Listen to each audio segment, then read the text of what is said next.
Meditación al Evangelio con los psicólogos y misioneros Rafael Aníbal Cortés y Mónica Dairén Ospina.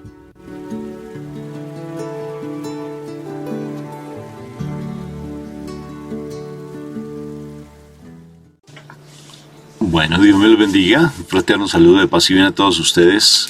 Un fraterno y filial saludo de paz y bien. Dios me los llene de mucha paz.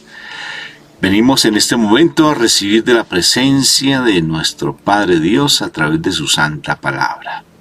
Por tanto, invocamos la Santísima Trinidad. Recuerda que cada momento en que la invocamos, el momento se vuelve sagrado y santo. ¿Qué te parece? Eso es espectacular. Espectacular que se vuelva sagrado y santo. Entonces no haga las cosas por hacerlas. Dale realmente el sentido que corresponde. Cuando la samaritana se le acerca a Jesús, estaba toda emocionada de encontrarse al profeta. Dijo, tú eres un profeta. Entonces no lo reconoció como el Hijo de Dios, lo reconoció como un profeta. A pesar de eso, mi Jesús no la excluye de su corazón. Y ella le dice, corriendo, dice, vámonos a orar al pozo de Jacob. Y mi Jesús dijo, llegará el momento en que oraremos en espíritu y en verdad. Que el Espíritu Santo nos dé esa sabiduría para poder orar en espíritu y en verdad. ¿No te parece? Invocamos la Santísima Trinidad. Por la señal de la Santa Cruz, de nuestros enemigos, líbranos, Señor, Dios nuestro, en el nombre del Padre, del Hijo y del Espíritu Santo. Amén, amén y amén. Padre, gracias por este día que tú nos das, porque todos los días son una oportunidad hermosa de estar en tu presencia y estar en tu amor. Gracias, Papito Dios, gracias, Eterno Rey, porque tú nos amas de una manera impresionante, siempre nos das lo mejor de lo mejor. Te alabamos y te bendecimos por siempre, Papito Dios. Qué hermoso eres tú, Papá. Gracias, Padre, porque sé que tu palabra hoy va a ser viva y eficaz, Padre Santo del cielo, porque sé que con tu palabra vamos a conocer más lo que nos corresponde a nosotros, que es el reino de los cielos. Por eso estamos ante tu presencia el día de hoy, para que nos ayudes a morir a nuestras viejas naturalezas, esa vieja naturaleza pecaminosa, esa vieja naturaleza de la carne, para estar siempre en ti. Todos los días son una lucha, Padre, una lucha por no juzgar, por estar siempre en ti, aprender a callar más, criticar menos, Padre. Gracias, Papito Dios, inmenso y alabado sea tu nombre, porque tu nombre es sobre todo nombre. Gracias, Padre, por regalarnos este momento de compartir contigo. Amén, amén y amén. Bueno, palabra, Moni. Bueno, hoy vamos nuevamente al Evangelio de San Lucas. En el capítulo 21, versículo 20 al 28, nos dice lo siguiente. Cuando vean a Jerusalén rodeada de ejércitos, sepan que pronto será destruida. Entonces los que están en Judea, que huyan a las montañas, los que están en Jerusalén, que salgan de la ciudad, y los que estén en el campo, que no regresen a ella, porque serán días de castigo, en que se cumplirá todo lo que dicen las Escrituras. Pobres mujeres, aquellas que en tales días estén embarazadas o tengan niños de pecho, porque habrá mucho dolor en el país y un castigo terrible contra este pueblo. Unos morirán a filo de espada y a otros los llevarán prisioneros por todas las naciones. Y los paganos pisotearán a Jerusalén hasta que se cumpla el tiempo que le ha sido señalado. Habrá señales en el sol y en la luna y en las estrellas. Y en la tierra las naciones estarán confusas y se asustarán por el terrible ruido del mar y de las olas. La gente se desmayará de miedo al pensar en lo que va a sucederle al mundo, pues hasta las fuerzas celestiales serán sacudidas. Entonces se verá al Hijo del Hombre venir en una nube con gran poder y gloria. Cuando comiencen a suceder estas cosas, anímense y levanten la cabeza, porque muy pronto serán libertados. Palabra de Dios. Gloria a ti, Señor Jesús. Bueno, o sea, uno dice, esta palabra nos está hablando del final de los tiempos. Sí, pues sí, no sería dudoso, pero ¿qué tiempos? O sea, ¿qué final de tiempos? o sea, se supone que la palabra de Dios se cumple en todo tiempo y no siempre ha sido el final de los tiempos. Ahora pues uno ve muchas señales, ¿no? Muchas cosas de los que aquí dice la palabra, pero también la palabra nos dice, bueno, y en nuestra vida, ¿cómo se cumple esta palabra el día de hoy? Y veía yo algo muy importante y es que dice que en el momento en que se vea pues a Jerusalén sitiada, ¿no? Como que todo nos está rodeando, como que vemos que todo se está destruyendo, como que las cosas no están bien.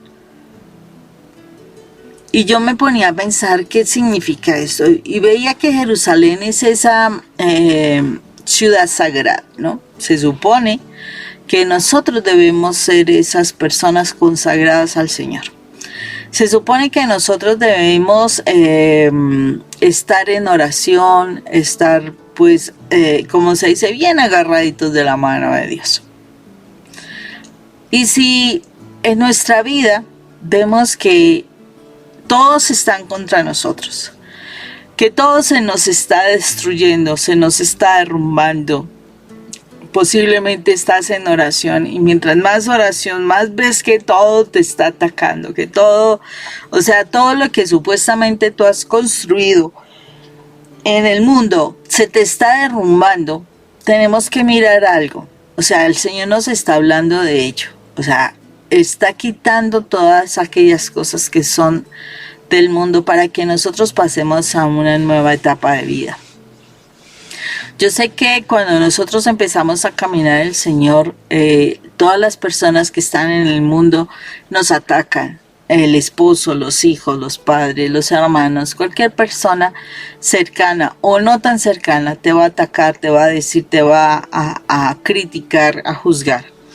Pero una cosa es cuando tú empiezas y otra cosa es cuando tú ya estás en el tiempo en que debes morir a muchas cosas, ¿sí? Debes morir a ti mismo. Y es cuando tú vas a sentir que absolutamente todo se derrumba. Miremos que aquí el pasaje nos está hablando muy claramente que en ese momento en que ya todo se va a derrumbar, o sea, todo lo humano en ti se va a derrumbar y vas a pasar a ese estado donde vas a estar realmente en la presencia de Dios. En ese momento tú te vas a sentir que ya no hay nada, o sea, como que ya todas las cosas del mundo son superfluas, son basuras, como dice, son vanidad, en fin. Y el Señor recomienda precisamente aquí algo, recomienda mantenerse alejados de la ciudad. O sea, yo entiendo la ciudad como ese espacio donde uno pues se distrae, trabaja, hace muchas cosas humanas, ¿cierto? Y alejado no tiene que decir, ay no, entonces me tengo que ir para la montaña, ¿no? A vivir a la montaña, porque a veces somos bastante literales. No, o sea, alejado de ese bullicio, de toda esa congestión, de toda esa cantidad de situaciones y realmente mantenernos en oración. Porque cuando ya tú estás muriendo a ti, realmente cuando tú estás muriendo a todo lo humano, o sea, a tu esposo, a tus hijos, a tus seguridades falsas, en fin, tú necesitas estar más en oración, porque cuando te descuidas en este momento en que estás muriendo, que va a ser el tiempo en que se cumpla la presencia de Dios en tu vida, va a ser una realidad que el Espíritu de Dios esté en tu vida siempre. ¿Qué es lo que sucede? Uno siente como que todo se cae, como que todo no, o sea, como que no vale la pena. Esa es la idea que el mal le pone a uno en la cabeza. Y entonces, ¿qué pasa con las personas? Se alejan de la oración. Y ese momento que es tan importante y tan crucial para que, como dice aquí la palabra, aparezca nuestro Señor Jesús en nuestra vida y Él sea el que nos liberte. resulta que cuando nosotros nos alejamos, estamos cortando ese proceso para que el Señor tome control. Y hay personas, y lo dice aquí muy claramente la palabra, hay personas que desafortunadamente unos morirán, o sea, unos como que ya pues, se perderán en el camino, ¿sí? Otros se volverán a la esclavitud, ¿sí? Porque dice, los llevarán prisioneros, entonces volverán a la esclavitud de antes y peor, ¿sí? Pero entonces si nosotros realmente nos mantenemos en esos momentos tan difíciles en oración, definitivamente podemos lograr que el Señor tome control de nuestras vidas y nos liberte. O sea, no es tan sencillo ver la situación, pero la realidad es que cuando nosotros estamos muriendo a todo el mundo, cuando tú sientes que no hay luz, que no hay luna, que todo se está derrumbando, que mejor dicho es como un temblor, un terremoto más o menos, donde todas las estructuras se están movilizando, tú debes buscar estar en la presencia de Dios. Por eso dice aquí, hay de aquellas que están en embarazo, están con niño de pechos. ¿Por qué? Porque muchas personas, o sea, muchas mujeres de nosotros en esos tiempos, curiosamente, primero, nos volvemos muchísimo más sensibles, ¿sí? En el embarazo nos volvemos más sensibles, entonces estas situaciones serían bien fuertes, porque estás muriendo muchas cosas y porque vas a sentir un ataque muy fuerte del enemigo, o porque por la cuestión de estar con los niños alimentándolos y demás, se descuida, que porque hay mucha responsabilidad, porque hay mucho cansancio, porque hay muchas cosas, se descuida el plano espiritual, o sea, se abandona la oración, y entonces ahí el Señor nos está cuestionando, ¿sí? O sea, tenemos que tener cuidado. El Señor sabe qué condición estamos cuando estamos así, pero curiosamente nos está diciendo, ojo, porque si tú estás en esa situación y llega el momento en que tú debes morir a muchas cosas y de verdad vivir para el Señor, necesitas mantenerte en la oración. Y es imperioso mantenerse en la oración para que las cosas fluyan, para que las cosas estén realmente como tú oras. Porque es que el asunto es que muchas veces nosotros oramos para que el Señor tome control de nuestra vida, para que el Señor nos libere, para que el Señor restaure, para que el Señor cambie nuestra forma de vivir, etcétera. Pero no nos estamos dando cuenta que cuando pedimos eso, el Señor viene y no hace un cambio así como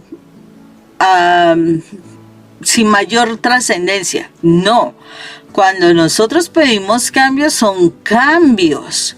Cuando nosotros decimos restáurame, el Señor no nos restaura como yo quiero. Él nos restaura según el plan original de Dios para nosotros, y eso implica nosotros morir a muchas cosas. O sea, se mueve absolutamente todo, se siente a uno sin piso, se siente uno que hasta los sueños de uno ya no tendrán como ese significado ni nada. En las manos de Dios las cosas son muy diferentes, pero entonces realmente nosotros somos conscientes de lo que oramos. Entonces, ojo con esto, porque si tú pides cambios, sí, el Señor te va a llevar poco a poco, hasta cuando llega el momento en que definitivamente tendrás que quitar absolutamente todo lo que no es de Dios, para que Dios pueda venir y te libere y te pase a una nueva forma de vivir, una nueva forma de relacionarte, una nueva forma de existir en esta tierra, mientras que el Señor realmente te lleva a su presencia. Entonces, es un pasaje bien interesante, bien fuerte, porque nos está hablando de que para que llegara ese momento, o sea, cuando ya es el momento del fin en tu vida, del mundo, para realmente depender realmente de Dios, muchas cosas en tu vida van a suceder. Y fíjate que es impresionante porque, como se ha dicho, el Señor siempre habla de una manera muy profética. porque a veces uno digo, pero el Señor, ¿de qué nos está hablando aquí? Sí, pero ¿cómo Él habla? O sea, le hace una pregunta y Él como que se va por otro lado, pero se va siempre lo mismo, y es la palabra profética. Nos está advirtiendo, nos está diciendo, nos está alentando también, y nos está dando una esperanza. ¿Hay una vida después de esta vida? Sí. ¿Que tenemos que morir a nosotros mismos? Sí. ¿Para qué? Para vivir al menos un poquito de lo que nos espera en el reino de los cielos aquí en la tierra. Porque lo que nos espera en el cielo es espectacular. Lo que nos espera es maravilloso. Pero también lo que nos espera también puede ser muerte eterna. Y fíjate la promesa tan linda, que Él va a venir, su segunda venida. Él va a venir. Y ¿sabes qué es lo más bonito, Moni? Que eso nosotros lo entendemos. Lo esperamos, pues no como tan conscientemente, pero sabemos que Él va a venir. Sabemos que hay una vida después de esta vida. Y eso es tan hermoso, porque hay muchos millones de personas que esto no lo saben. O si lo saben, no lo quieren entender, o no lo quieren creer, o simplemente lo negaron y no quieren aceptar esta realidad. Y es una realidad que a nosotros se nos revela, se nos presenta, y nos dicen, hay que morir. Hay que morir porque yo voy a venir. Y voy a venir como un ladrón en la noche, sin que nadie se dé cuenta. Aunque aquí nos da como unos tips, ¿no es cierto? Entonces a veces a mí me da mucha risa cuando dicen, no, es que en el año yo no sé cuánto se va a acabar el mundo, que en el no sé qué tanto se va a acabar el mundo. Entonces vienen toda la parte de cada 5 años, creo que siempre se presenta eso, el milenarismo, creo que llama esa corriente religiosa que trata de decir que cada yo no sé cuánto tiempo definitivamente se nos va a acabar este mundo. El mundo es en mi vida, el mundo que me va a acabar es mi vida. No tanto este mundo, porque a eso estamos como aferrados a tanto este mundo, pero lo que se acaba es mi vida. Eso es lo que es importante, lo que hay que tener. Porque el miedo más grande que debemos soportar, porque aquí el Señor está diciendo que van a tener muchísimo miedo. Y el miedo más grande es la condenación eterna. Que no tengamos una salvación. Eso sí nos debe dar temor. La condenación eterna. Por tanto, sí es importante uno ser esforzado y valiente, estar siempre en oración, buscando siempre ser coherente en las cosas. Cuesta sí, cuesta mucho, sí, cuesta mucho, pero vale la pena, vale la pena. O sea, siempre uno ve en la relación de pareja, ¿no? Y como nuestro ministerio es de restauración familiar, esas luchas tan impresionantes por los apegos que hay, porque no me quiere, porque se fue, porque no me miró, porque me utiliza, porque me maltrata, todas esas cosas que sean al interior. Pero yo como estoy en la relación con mi Padre Dios, yo como tengo mi mirada puesta en lo eterno, en el cielo. Hay la vida de unas santas tan lindas que estuvieron casadas, ¿no? Y luego posteriormente se muere su esposo y se hacen santas. Y es tan hermosa esa vida de ellas porque no fue fácil. Y ellas conocen la vida de un matrimonio. Y Santa Rita de Casia, creo que fue ella que estuvo casada. Y son unas vidas donde uno dice, Dios mío, cómo ellas conociendo lo que vivenciaron dentro de la vida matrimonial, pero se mantienen firmes. En la Biblia me llama tanto la atención la historia de la mujer, la esposa de Nabal, que ella, Abigail, es una historia tan bonita que independientemente de las circunstancias que ella vivía ahí en la casa, que te recomiendo que estudies la historia de Abigail si tú estás pasando momentos difíciles con tu esposo.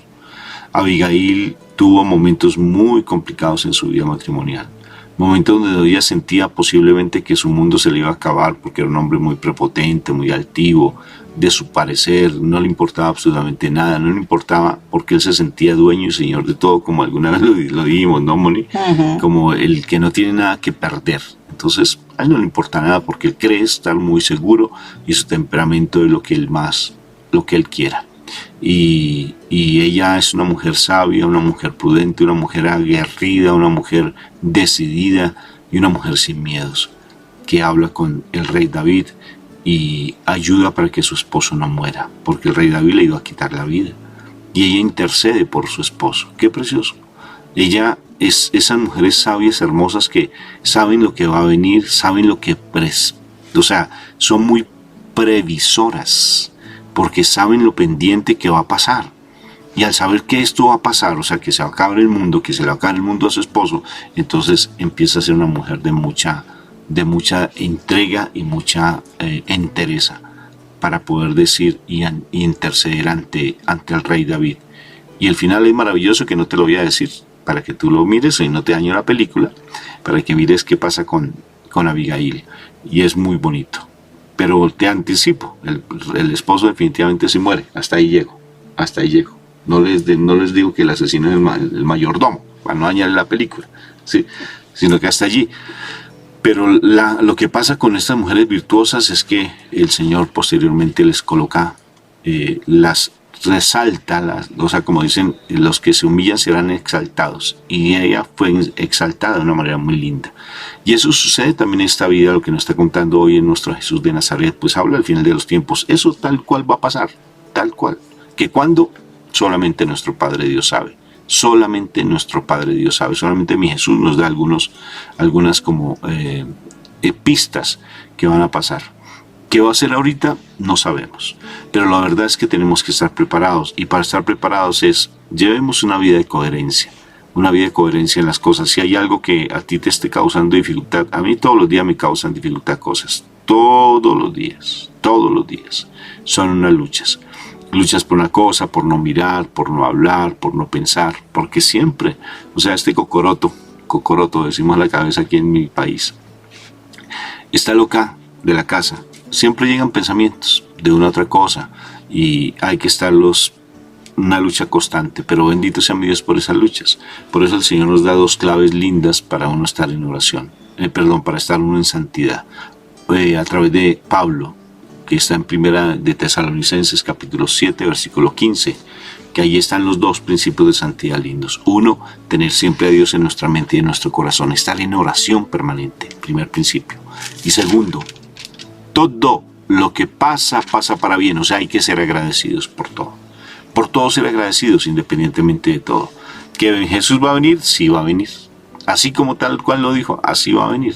Entonces es importante esa lucha y estar allí en esa santidad, ¿sí? Sin miedo, ser santos, vale la pena.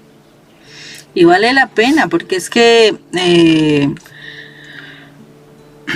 cuando uno busca ese proceso, esa vida de santidad, a pesar de que se viera, o sea, se ve como esa lucha tan fuerte, como esa cuestión tan tremenda, pero en la verdad uno está pasando de una vida de esclavitud, una vida de pecado, una vida de tristezas, de amargura, de ansiedades y demás, a una vida de paz. Porque eso es lo que el Señor nos quiere devolver, la paz, nos quiere devolver la autoridad, nos quiere devolver el amor, el gozo, la alegría, en fin, todo lo que es el fruto del Espíritu Santo. El Señor nos quiere devolver eso.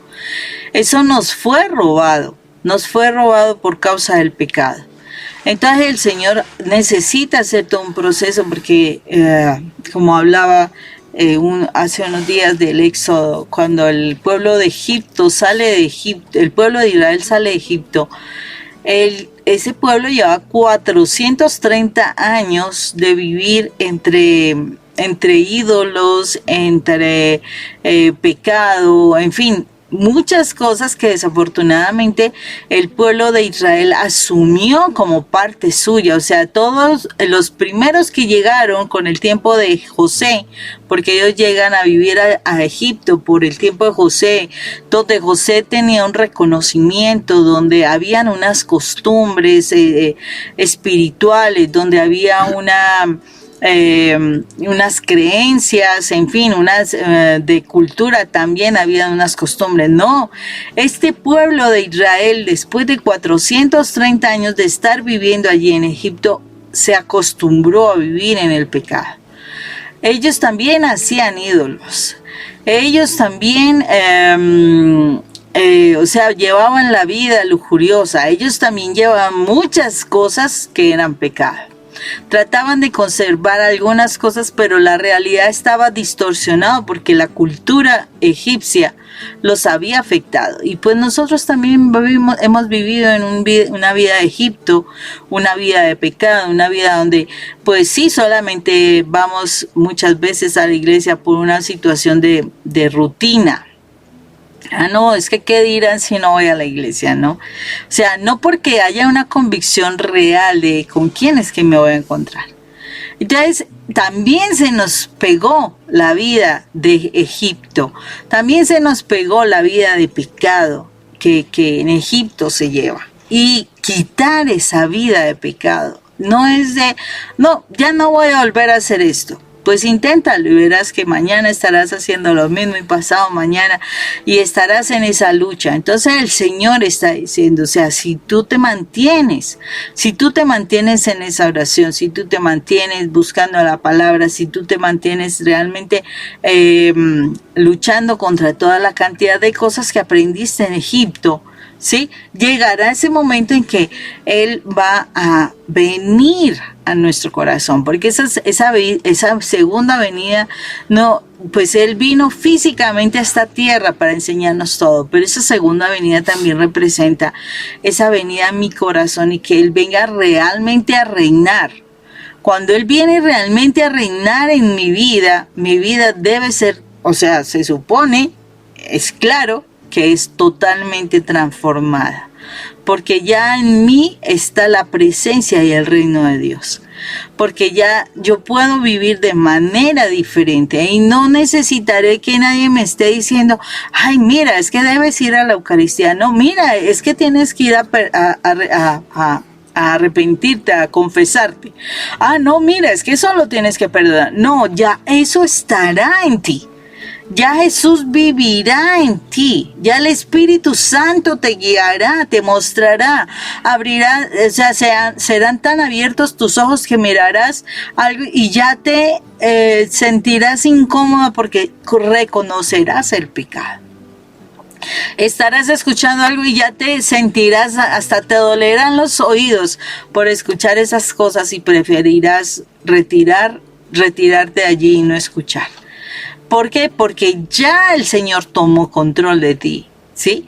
Entonces esa es una segunda venida, pero a tu vida, donde ya moriste a todo lo que es Egipto, donde ya tu vida es vivir en santidad, donde tu vida es vivir en la presencia de Dios.